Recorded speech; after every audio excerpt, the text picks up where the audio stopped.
Good day all. My name is Charles Hidega Ochaya. I'm a lecturer.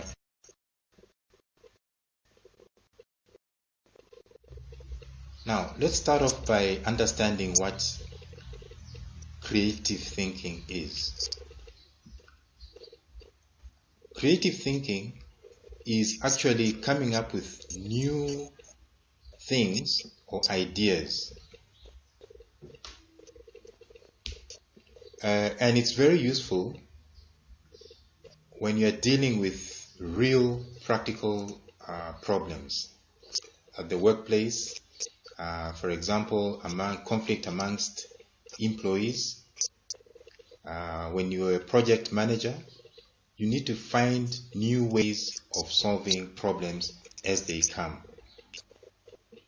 In today's industry, it is a highly desired skill, the ability to think creatively.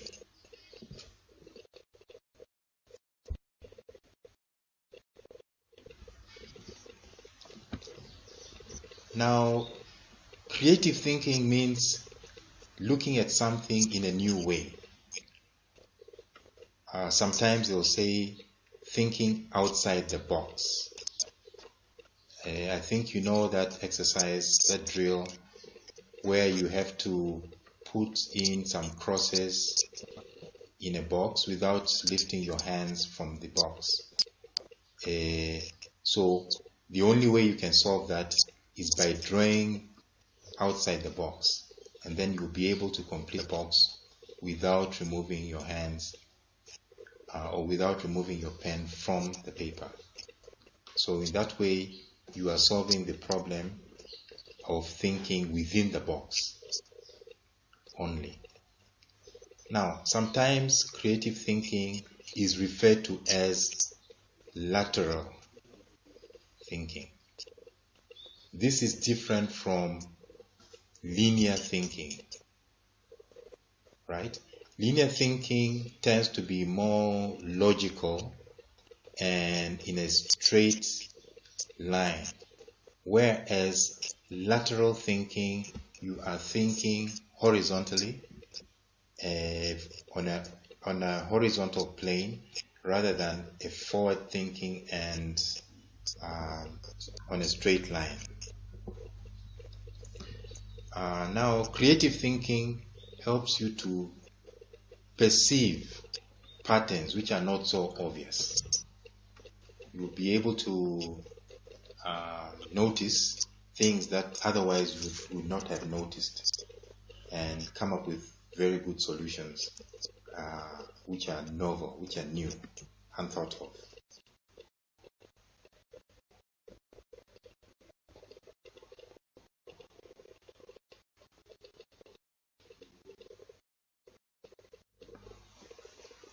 In practice,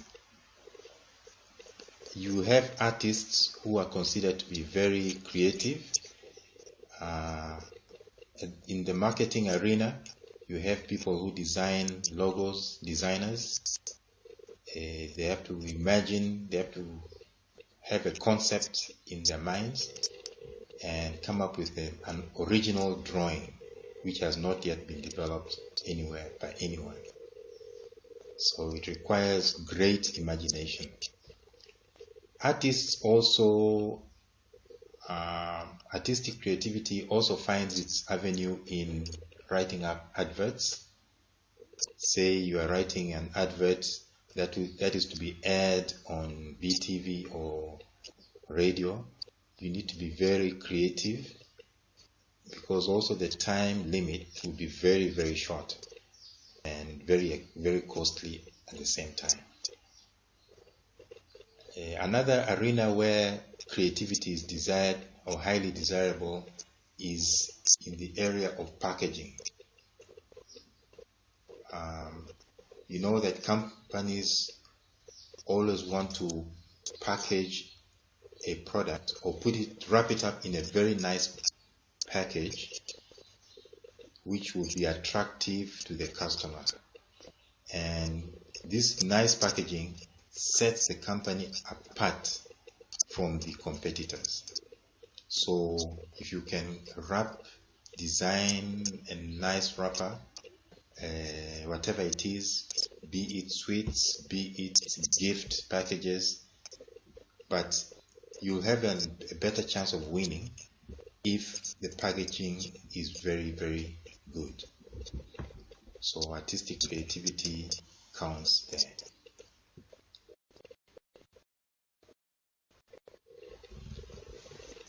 Now let's start looking at ways of doing creative problem solving.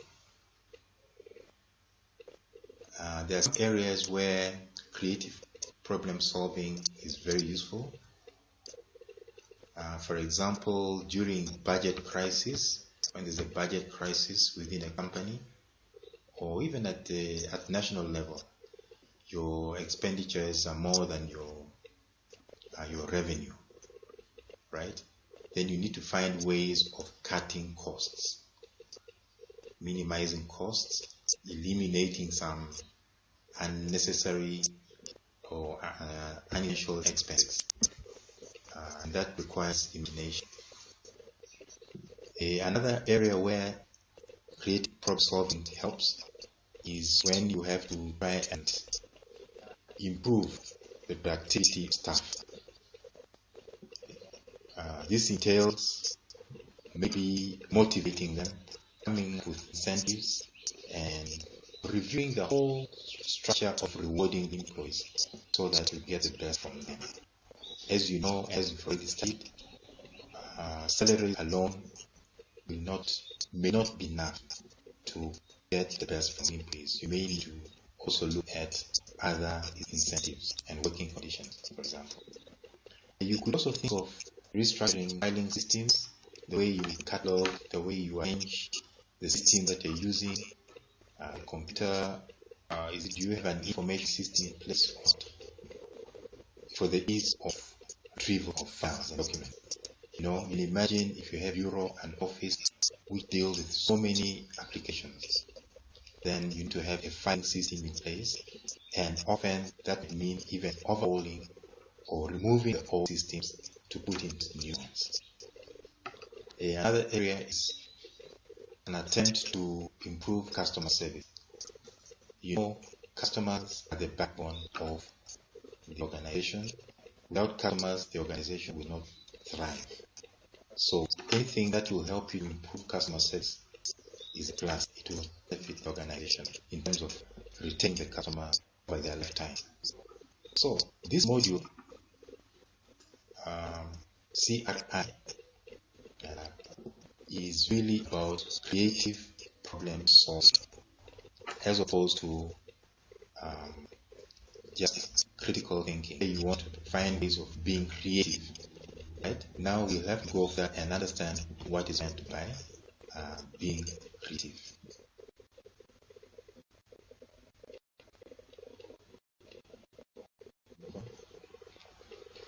Before we go there, let's understand how people perceive the world, what kind of thinking approach they use. Psychologists and experts in the past have found that people differ in their approach to thinking. Interestingly, this diagram called the whole-brain model was developed by another thinker, another psychologist, who was able to classify approaches that people use for thinking. And he found that the approaches that people prefer to use will be highly specific to that individual. For example, some people are more analytical in nature, whereas others are more futuristic.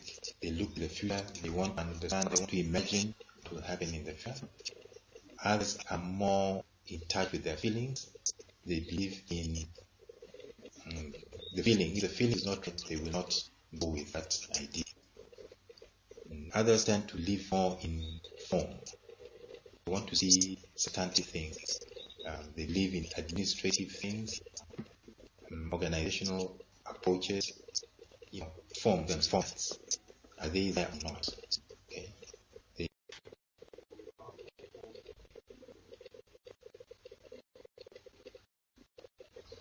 You could also look at this model from this diagram and Those who are more factual believe in efficiency. They want to see the numbers, the facts. Where are the facts? Where are the financials? Where are the records? Right? They are more technology-oriented hardware systems. They want to see the hardware and so on. Performance, metrics. Where are the metrics? Where are the numbers? Where are the goals? Where are the objectives? Those ones are the ones who are more factually oriented. Also, people are more futuristic. They want to foresee, they want to forecast trends that are coming beforehand. Okay, what is the state of competition? Who are the competitors? Who are the new entrants, the future entrants, potential entrants? What is the environment, the pestle environment? Okay, what does it hold important for us going forward? Right?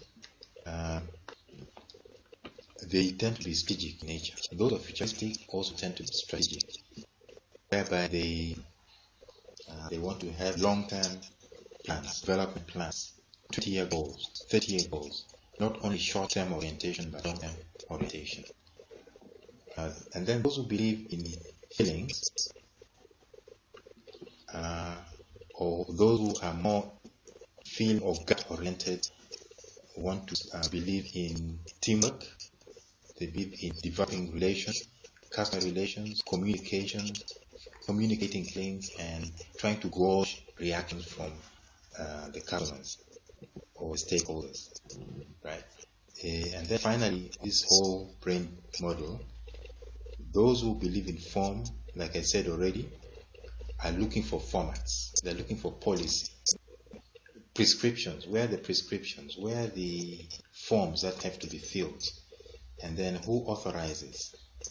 And then also quality assurance, right? They look for substantive things which will minimize risk. Now, when you try to apply that model to innovation, you think of 4 innovation styles, and this diagram summarizes it nicely. If I can read this text, it says that each of us has different habits, talents, knowledge, values, and ways of expressing ourselves. Okay. Now, this model shows that essentially, when you classify them, you could have the following innovation styles. Those who believe in visioning, those who are looking into the future, they're looking to the future. Like I already said, they want to forecast the future, right? They're looking ahead, the future competition, future conditions, the environmental conditions, and so on, and plan ahead. Come up with long-term plans, development plans, to mitigate those risks that are forthcoming. Then you have those who innovate by modifying. Modifying means that to change the look of something, to change its structure, to change its form, you're modifying it, right? If you had a pen and then you have a bent one, then you've modified it. It's no longer straight. It's just a curved pen for whatever reason that might be, right? And that is creativity. There might be reasons for it, and someone might buy it because of that. Now, those who modify, refine and optimize what has come before. They change what has been developed before and find new uses for that. Then those who believe in exploring, they discover new and novel possibilities. What are the new ideas? What is completely new that has not been thought of before? This is the area of exploring. They want to find out new ideas, new concepts which will be the next big thing. They're always looking for the next big thing. All right, and that's a very, very important thing in innovation. Experimentation. Now, experimentation, combine and test different factors. You bend, you straighten, you panel beat, you know, something which has you change it into different ways by experimentation. Just like in experiments, you don't know what the outcome will be. It may actually be something which cannot work, but you try nonetheless. If a car has 4 wheels, why not try 3? You see? Or why you have a bicycle, why not try a tricycle? Yeah, those are experiments, and it is a step in the right direction towards innovation as well. Now, creativity can be thought of as being adaptive or innovative. It can either be classified as being adaptive or innovative. In the last slide, a great deal of what was being done was of the adaptive kind. Adapting means modifying old things to make something new. Adapting it, right? Maybe you have a current problem and you are adapting a tool so that you can solve the current problem. It's like a bit like doing new old ideas for new current problems. So you are adapting it to solve current problems. So you're doing old tasks better, right? Then you have creativity can also be in the form of innovation, innovative. You're exploring and coming up with entirely new concepts, new tools, new devices, coming up with widgets which will help you to solve current problems. You are not dealing with something which is already existent, right? You do not have to adapt. When you're innovating, you do not have to adapt something. You come up with something entirely new, novel, so to speak.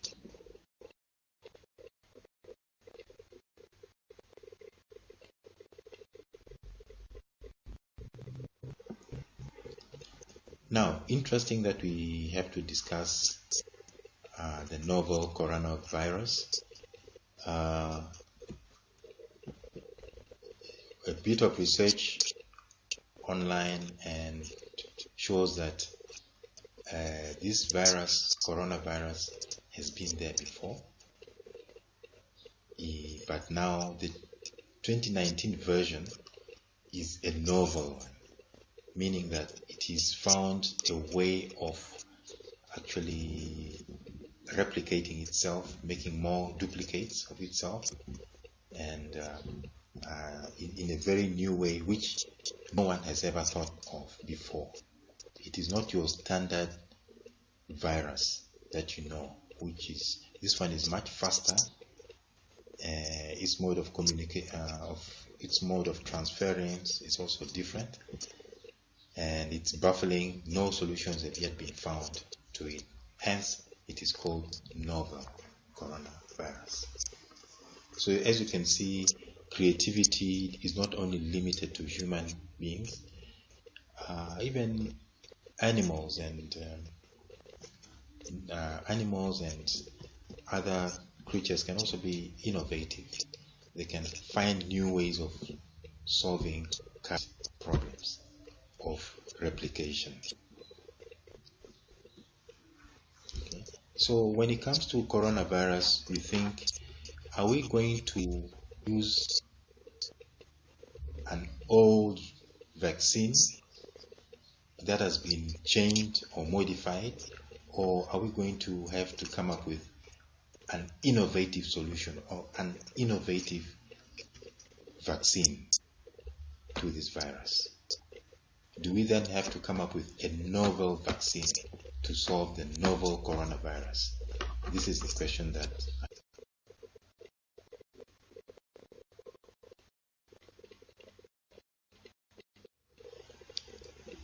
now, when you're looking at adapters and innovators, there are several characteristics pertaining to adaptation. When you're being adaptive, obviously you need more structure.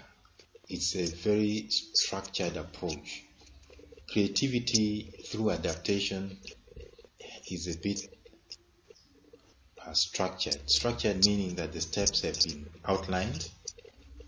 Step 1, step 2, and so on. You don't depart from old approaches. Okay. And often, unlike adapters or adaptive creative style, the innovative one requires less structure, right? A bit like brainstorming. There is no structure. You will deal with the ideas as they come. So there is less structure, there is less formality, and there is less order to it. The idea is to generate as many ideas before you can filter them and come up with the correct one. In other words, no idea that has been put forward, for example, to solve coronavirus, will ever be dismissed. It will have to be considered and on its own merit and dealt with accordingly. Who knows, there might be a novel solution out there. Now, adaptive style involves solving problems by refine the problem, make it clearer, make the problem clearer, elaborate, and improve the already considered ideas, the already held ideas. So that is what they mean by paradigm. A paradigm is an orthodoxy, an idea which is already held, taken to be true, and then you say, okay, if it's like this, then why don't we understand it better, right? For example, if you're dealing with a virus, a known virus that has already been dealt with, then you need to find ways of understanding it better, maybe using better tools to understand it, better high-powered microscopes, for example, to understand the current problem. A innovative creative style solves problems by breaking, modifying, eliminating, replacing the current paradigms. Okay, you are actually overhauling the whole system, to come up with new ideas, right? You are breaking from the status quo. Sometimes they say it like that. You are departing, making a radical departure from popularly held ideas. And you do this by modifying, eliminating completely. You eliminate something completely. Maybe you no longer use petrol, you are now using solar power. You see, before anyone thought of solar power, everyone was using steam and petrol coal to generate power. But now when someone comes up with using solar power, he has completely eliminated the need for those old power sources. Also, adaptive style prefer incremental, predictable change. In other words, it is more, like we said before, it is structured. The structures, the steps that have to be dealt with, that have to be followed, have been laid down. And time and again, every time, you have to use that in solving problems. It emphasizes doing things better. All right. The adaptive style emphasizes doing all things better. does innovative creative style prefer radical and transformational change. It is more a cold turkey approach from one system to another system, from manual to digital. It's a big jump, right? Imagine you're doing paperwork, but now you have to use online submissions, online applications. That is a radical transformation, it's a radical change. You're doing things entirely differently. And that is another way of being creative, right? So one can ask right here, which approach do you feel is more difficult to apply? And which approach do you feel is more rewarding?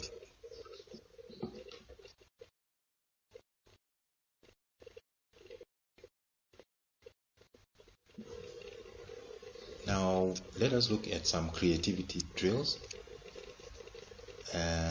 And before we do that, we must accept that creativity can be learned.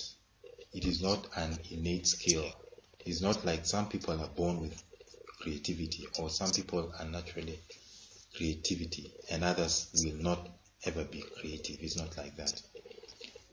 So creativity can be learned, and it can become a habit. It can be part of you, always being an acrobat and imagining new ways of doing things, or changing, altering things and doing them better. So we can now look at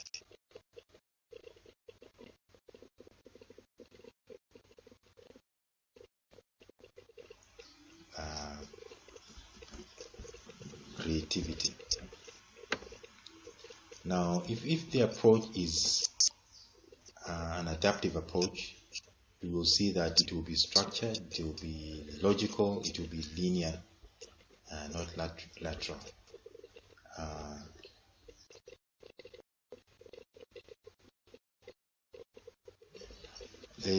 Some of the mental blocks that will limit creativity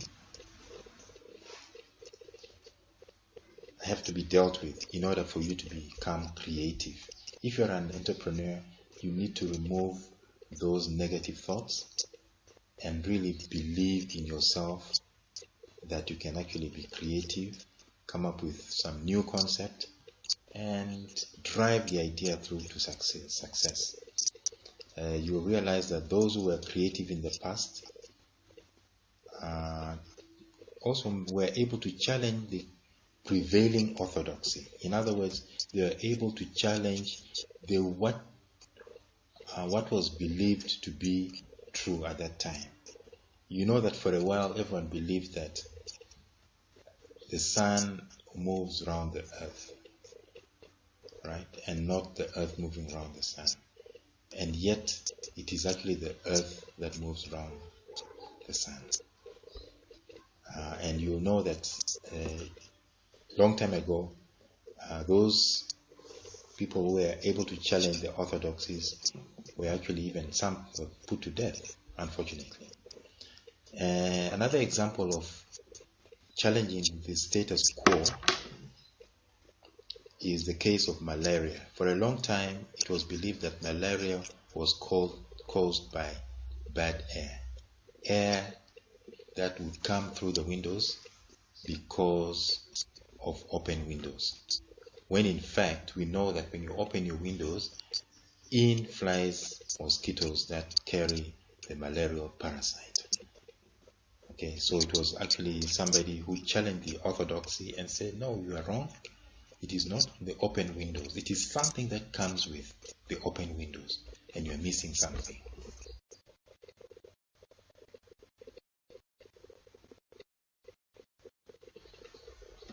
Okay, so challenging the status quo, to be able to do that, really you have to believe in yourself. You must remove all hindrances to self-belief. You must remove all the mental blocks. So start with yourself and have self-belief and conviction. This can be done by removing the T from it can't be done. And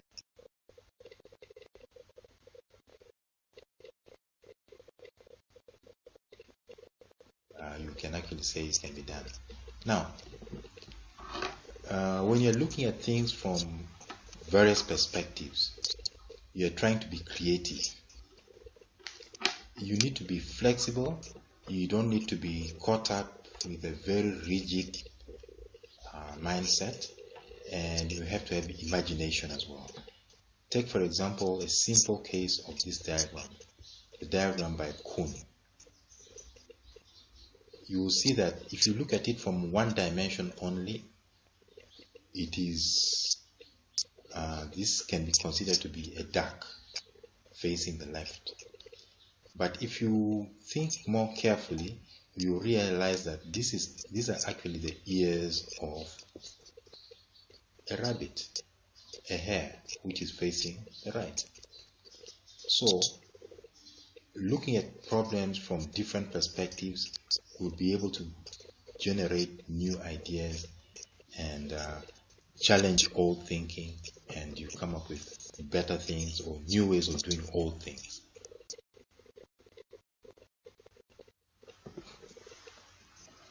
A creativity approach known as the Scamper methods has been developed.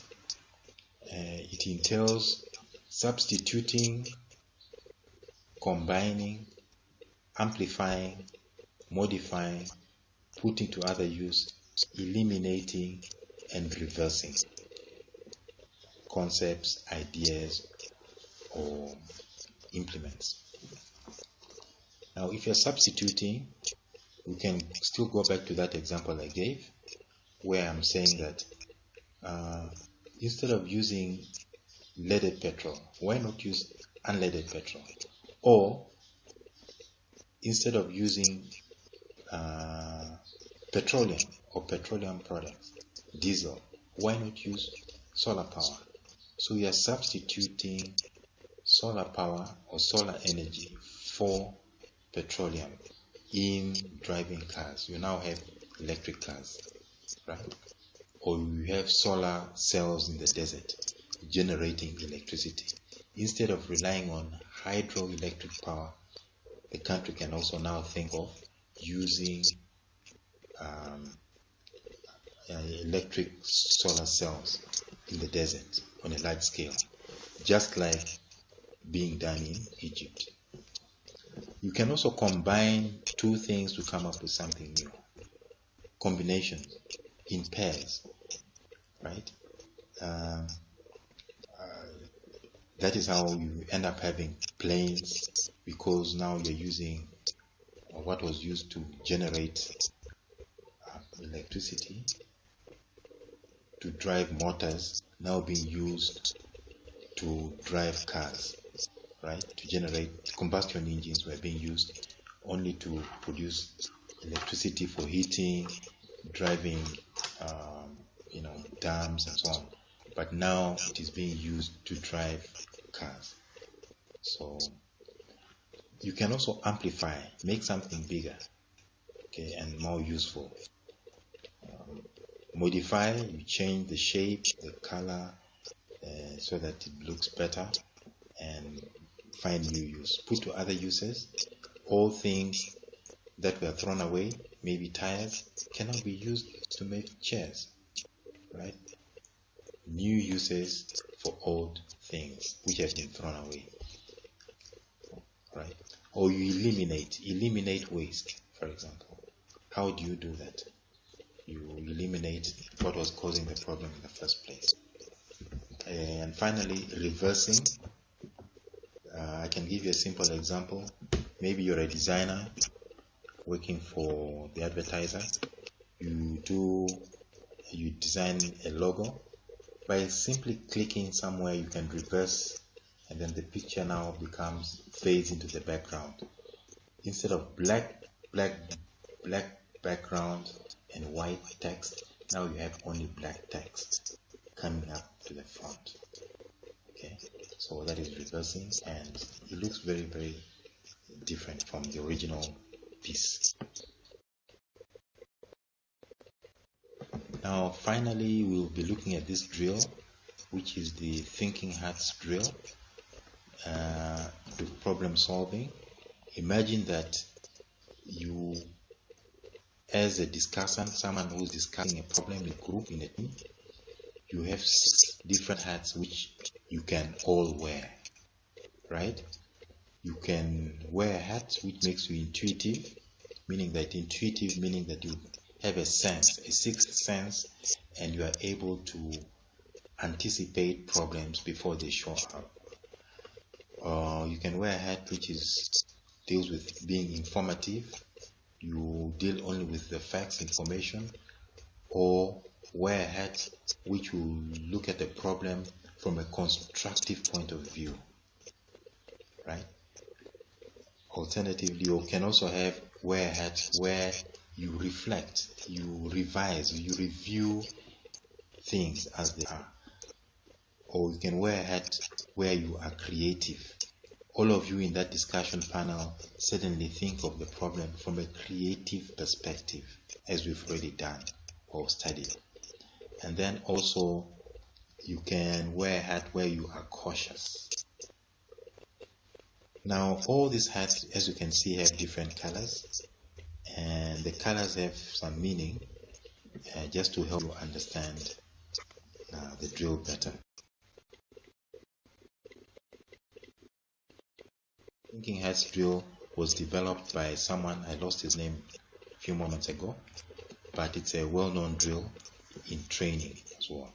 Now, quickly again, the white hat, when you wear the white hat, you'll be asking questions of what the facts are. You're looking at the problem, whether it's coronavirus or whatever problem it is. You sit around a table and then you ask yourself, what are the facts on the ground? Not hearsay, not rumors, not grapevine or anything of that nature.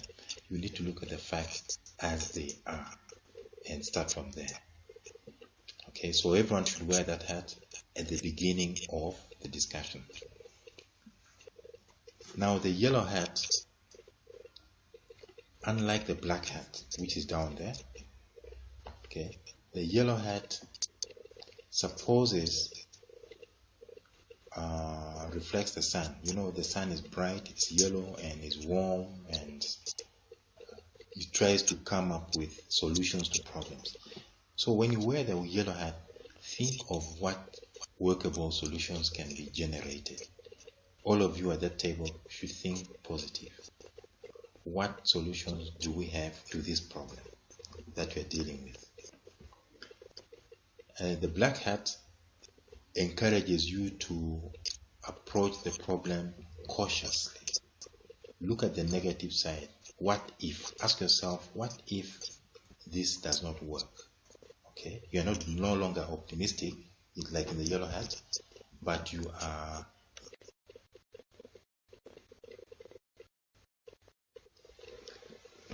the red hat, red like in heart. The red hat deals with emotions, feelings of stakeholders. Every problem or every action that you are going to take at management level or at board level or at a serious conference would have to appreciate the feelings of the stakeholders. Okay, how do they feel about it before you bring up new solutions?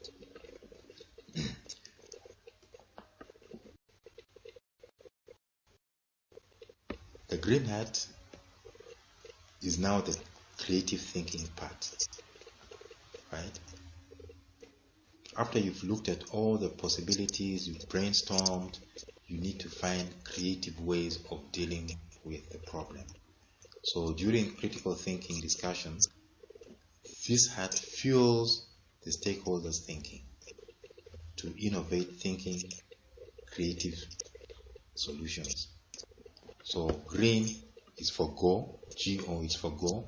It means you are going ahead, you are coming up with creative.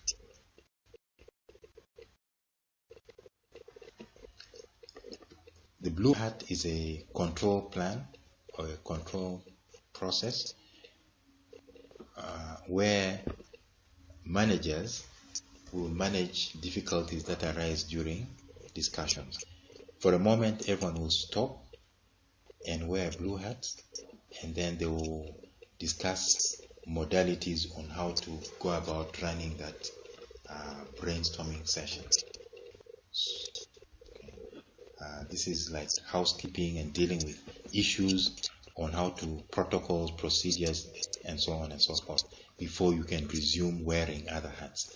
So it's a time out. This is a time out to allow you to quickly get everything back in order.